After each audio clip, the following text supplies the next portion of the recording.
Hey y'all, just wanted to hop on and give a few little pointers on managing your expectations versus reality when repatting or repatriation or expating to a foreign country. And I'm just going to share my experiences that I had coming to Tanzania. The first thing that and I knew this. I mean, it's just have a realistic expectation of coming to Africa, wherever you move to, and I can only speak for Tanzania, that it's not a utopia. It's not like green grass and you'll be welcomed with open arms and balloons and a parade at the airport and everybody just waiting for you to come home. No. If you're American, you're seen as an American first. I remember saying in my first one or two videos to throw out your old Western way of thinking in order to embrace and adopt a new culture, new way of how people live, how things are done. Because if not, then you'll be slapped in the face like somebody just threw a bucket of water in your face. You're like, but just be realistic about it. No, it's no different than foreigners coming to America and they feel like, oh, America is a land of everybody's rich, everybody. No, if you black, they're gonna work the black off you. It's just simple. I mean, you're gonna have to work blood, sweat, and tears in America to have anything. So it's the same thing. Live in reality. Know that when you come, it's not a red carpet laid out for you. They're not gonna say, oh, welcome home, brother, welcome home, sister, at the airport. No. They're going to say, okay, you American, and how long you going to be here? What you coming for? Just, be realistic about that you're not just going and y'all going to be skipping through the tulips coming in. And, and when you're not received like that, then you feel disappointed. So, just wanted to address that.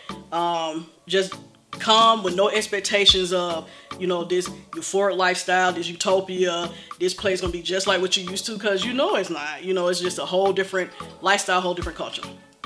So first step. So first point.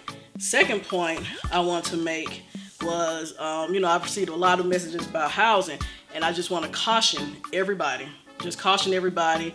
You can look online all day. You can look online all day and look at prices. But one thing about it, and I can only speak for Tanzania, what you see online you don't know who you deal with online. Anybody can, I'm not sure, so any of my Tanzanians out there, if you just let me know. I don't know if there's any regulation on just, being able to post a property that's not yours. So just be careful going online, looking at houses and say, oh, okay, well, this costs this much. Let me contact this person. The person who posted that ad may not even be the owner, so just be careful with that. Housing in Tanzania can be difficult, even for the locals. You don't know who to trust. You don't know if this person that's posting this is reputable. You don't know who you mean is reputable. And it's customary that if someone shows you a property that you pay them. I mean, so I would just say, be careful. Work with a reputable realtor. Just make sure, even for rentals, and these are for people who plan on staying long term, who wants to do rentals. Just be careful. Just be careful. Everybody trying to eat. Everybody, it is what it is. So just don't come in and just be so trusting and feel like, oh, this person, and never, ever, ever, ever give up no lump sum cash to nobody unless it's a contract or, I'm not giving any legal advice, but just don't be gullible and just giving up cash. If anything, if somebody have to show you something, you out some gas money, but you're not out thousands of dollars because you don't trust the person. So again, just make sure that you deal with people who are reputable realtors and people who are knowledgeable in that and who deal with reputable realtors. So that's a number two thing. Housing is difficult. Don't get got. And then the third thing, I just wanted to share my experience. I think the hardest thing for me about Tanzania is that, the same thing that you all may face, I don't know. I can only speak from my experience. Coming in was difficult, and I'm visiting another part of Africa right now, and that's a whole nother video, so we'll get to that. But coming in was difficult, and leaving out was very difficult. So I just wanted to share coming in, was it wasn't difficult. I won't put it like that. Anytime you go through, immigration or anything like that, just the questioning once they found out you're American and stuff like that, that could be to some people who's not used to being questioned and all the time. Stuff it can be unnerving. Don't get rattled. Calm down. Just answer the question. If you feel like something is amiss, always follow your instinct. So that part, like I said, I don't know about any other country or whatever like that, but so immigration, can be tough. Coming into the country can be tough if you're just not a person who don't like to get questioned. My biggest experience with that airport was leaving. Oh my gosh, to visit another place. So simply, if you want to just go back to America, I don't know, wherever you want to go, but just leaving. Here was my experience, me and my family. And this may happen to some people. Some people can testify if the same thing happened to them. I don't know. I'm not putting nobody on blast. I'm sharing my experience. You all face the same thing, or you may not. You may have a smooth coming in and leaving. But I could just speak on my experience. So leaving out, and I don't know if I caution. I think I did. Make sure that when you come somewhere where, just be careful about how you present yourself. Don't come to flash with a whole lot of stuff. A lot of stuff in your carry. In your check-in baggage. Just be aware of what you have with you. Anyway, and now I came prepared. I already knew that. Blah blah. So anyway, leaving out. We were about to board our place. So we went through security. We checked in our bag. With the airline. Then you have to go through security checkpoint. So going through the security checkpoint, we were already on high alert only because of us coming into the country. Like I said, it wasn't difficult, but it can kind of be unnerving if you just not that. If you really don't have, buck in your heart like that. And I'm not telling nobody to buck in no foreign country. Don't do that. Don't do that. No, don't do that. You outnumbered. But, so checked our bags in with the airline, going through security. And I really hate going through security because, if you have any laptops in your bag, to take all this stuff out. So, you got all your stuff on display or whatever like that. So, got through security fine. So proceeded to go to our boarding gate, to wait on our plane. So, we, sitting down, chilling, whatever. We hear my name called over the intercom. It says report to security. I'm like, okay, what is this about? Nobody in the airport. It ain't about 20 people in there. So what's going on? I know I don't have anything in my bags. But you just kind of be like, okay, here we go. What's going on now? So, went down to security, me and my family members, went to security.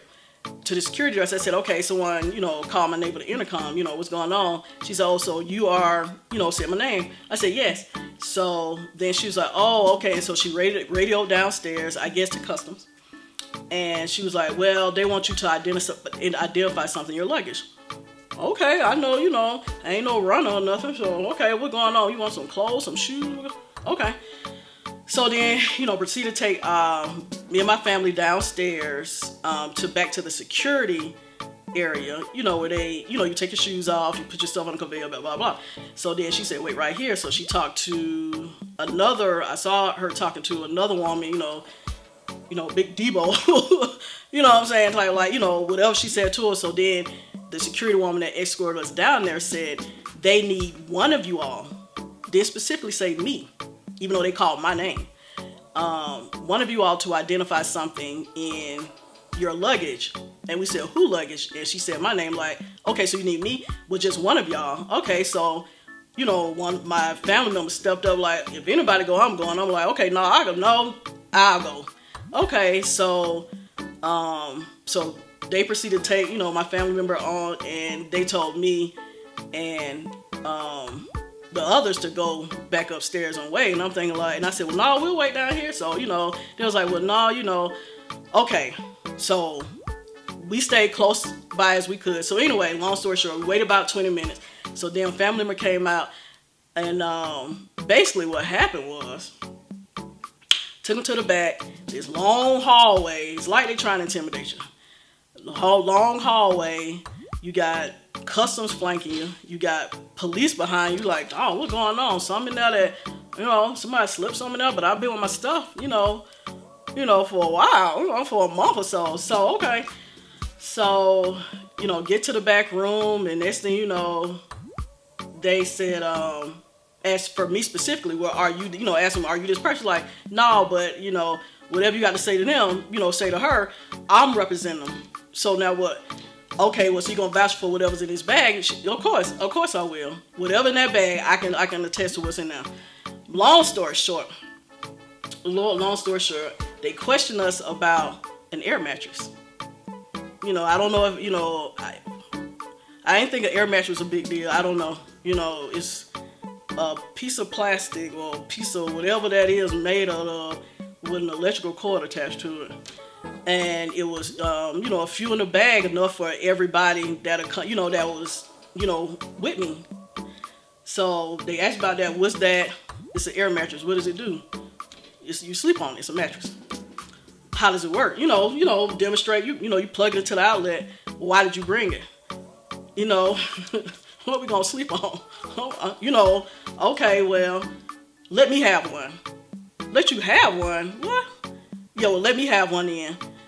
No, you can't have one, because what we gonna sleep on if I give you one? Yeah, you're right. Okay. So, I mean, it's that type of stuff that you might feel like, y'all brought me all the way down here to get something from me. Why I got to give you something? What you had, made a big deal out of that. So anyway, that was our experience. Like, it's always something. It's like coming in, it's like going out. So just be aware that that's just my experience. I don't know if you want whatever you want to call it. I'm not going to put no label on it, but it's like trying to find something. I remember when we came in, I buy a lot of shoes, and I just, I'm a sneakerhead. I got shoes for days. So I had one big old suitcase full of shoes, and they was like, pull me to the side, open that up. Open the suitcase with the shoes, and I'm like, dang, how y'all know shoes in here? Check bag, but open it up, and it was like, are all these new? I'm afraid, like, I don't know how to answer this question. Like, why? I mean, well, I just, and they start whispering among themselves. So it's just certain things that, I ain't like. And I know I've heard some people, attest to just coming through, coming in and coming out the airport. You may feel like they trying to, I'm not gonna say no terms, because I'm still trying to do my thing. But I'm just saying, be careful, and be mindful. Be mindful that you are American if you're coming from America, and you are assumed rich first. And every American know that all of us, I don't care what income level you on, I don't care where you live, where you work, everybody work hard for what they have. Even if you don't work hard, it's yours. You know what I'm saying? Why I have to give you anything just because I'm me, or because you assuming that I have something. So anyway, like I said, if this is a common thing, I don't know. Some people can go through and never have a smooth transition. That's good. But I can just speak for me on, what we was like, well, darn, that could be unnerving. You are, that's unnerving. You in a foreign country. Don't have any expectations on what it's supposed to be like, what you're going to experience. Just have an open mind. Like I said, you're going to meet good people, and that's anywhere. I'm from the South. I'm from Georgia. I'm from Atlanta. So I done seen the worst. I done dealt with, the racism. I done dealt with a lot of stuff. But it's different when you on another soil and you don't know anybody, and customs and stuff may be a little different. So you have to learn. It's a lot of stuff you have to learn. Keep your eyes open. Keep your ear to the ground. Just make sure that if you gullible, if your home, wherever you from, if you gullible there, don't do that. You need to stay where you at. I'm just being honest. You probably need to stay where you are. If you don't have any street smart, you might want to stay where you are, or bring somebody with you, because you're a foreigner. You don't know anything. You don't know anybody. You can't do that. You might no. You just need to probably have a utopia in your backyard or something, and stay there where you safe, and it's you and your family or your puppy or something like that. And so you don't have to deal and just vacation somewhere every now and then. So, but anyway, that was my experience. Let's see, was there anything else? So again, like I said, for people that had a lot of questions about housing, really going online, looking at, home rentals in Tanzania and stuff like that, and seeing houses. If it's just like some regular old site like Zillow, whatever this Tanzanian version of Zillow, it kind of, you won't know until you get here. You won't know until you get to Tanzania and really can meet with a reputable agent. On that note, just manage your expectations versus reality. Be alert. Enjoy yourself because it is a big experience. Like I said, no matter what, everybody go through little nuances like you do. No matter where you are, nowhere is perfect. Nowhere, I don't care. People can say, I don't care. Nobody's saying. Nowhere is perfect. I don't care where you go. Some locals gonna have something negative to say about where they are. So, just like I say, I always say, have an open mind, have a clear mind, take away all your expectations, and just do it for whatever reason that you're doing it for. But don't let that reason be, all green grass and blue skies. Yeah, the sky is blue, but it does rain. They do go through rainy season. So that's what I wanted to talk to you all about. Managing expectations versus reality when coming to Tanzania. And just really, I think that's a rule of thumb for, no matter where you are, where you go, wherever you decide to expat to, repat to, whatever you decide to do. Just, observe, come in with the street smarts, the common sense that you came with, and hopefully you have some common sense and street smarts. Like I said, Tanzania is a place, some people may not like it. Some people, if you're more of a city type person that's used to, certain things, or, some people complain about, well, I can't get my this, I can't get my Fruit Loops or whatever, I don't know, whatever type of makeup, whatever. If you're just a type of person and you just can't do it, it may not be a place for you, but there's plenty of other countries in Africa that you can scope around and fit what fits you. Some people, they love it, they ain't going nowhere, they're going to stay right there, and that's good, so just manage your expectations, have an open heart and mind to cultural differences and everything like that. So anyway, I just want to talk to you all about that. And again, thank you all for commenting and subscribing. Thank you for, adding to the community of people who are deciding to make that change. Whether they decide to just go on and boom, jump out there, do their thing, or some people that just want to visit first. That's fine too. Hey, I don't judge nobody. My life is my life, and everybody live there. I don't care. I really, but I just wanted to, have just a realistic thing for people don't come, so that people won't come and, just live in a fairy tale, because no, you can't do that anywhere. Oh, another thing I want to point out, and from my experience also, and I'm not knocking any local hotels. I'm really not. I'm truly not. Just for what worked for me, I stuck with the hotels that I stuck with were chain hotels. Because they have certain standards, Now, if you don't care, that's fine. If it's not about standards, it's about, just having somewhere cheap to stay. Okay, that's fine too. Or if it's even not about price, that's fine too. But I'm just saying what worked for me. Have a certain standard until you get acclimated into what's going on around you. But if you come and you have to just start off boom, and you know, thrown in a situation, in an atmosphere that you're not used to, you're gonna get discouraged. You know, ease into it, get used to the culture, get used to the people, get used to the laws, same thing, you know. So just to jump in there, boom, I'm finna be, you know, live like the local and stuff like that. You have never in your life, never ever in your life lived outside of what you used to, and your, you know, your comfort, or even, you know, it's gonna be like somebody, like I said, threw a bucket of water in your face. So, you know, just ease into it. So anyway, those are just my advice. You don't have to listen to me. You know, there's plenty of other YouTubers out there. They have different experiences and stuff like that. But I'm just sharing my experience. My next video will be where we are visiting, so that should be exciting. But I just want to put that out there first. I don't want people to, you know, leave people hanging about Tanzania and what's going on in the housing and all that type of stuff. So those are my tidbits, my bit of advice. So anyway, I will be seeing y'all in the next video. You might not see me, you might see the video only. So anyway, hit me up if you know, if you have any questions or you want to share your experience. I will, you know, anybody that has come to Tanzania recently, you know, share your experience with everybody. We want to know, you know, how was your, you know, entry coming in or leaving. We want to know, everybody want to know, you know, just share your experiences. And any locals, you know, if you can give, you know, shed any advice on what we should look out for, whatever, you know, just, hey, it's a community of like-minded people. So anyway, I will see y'all later.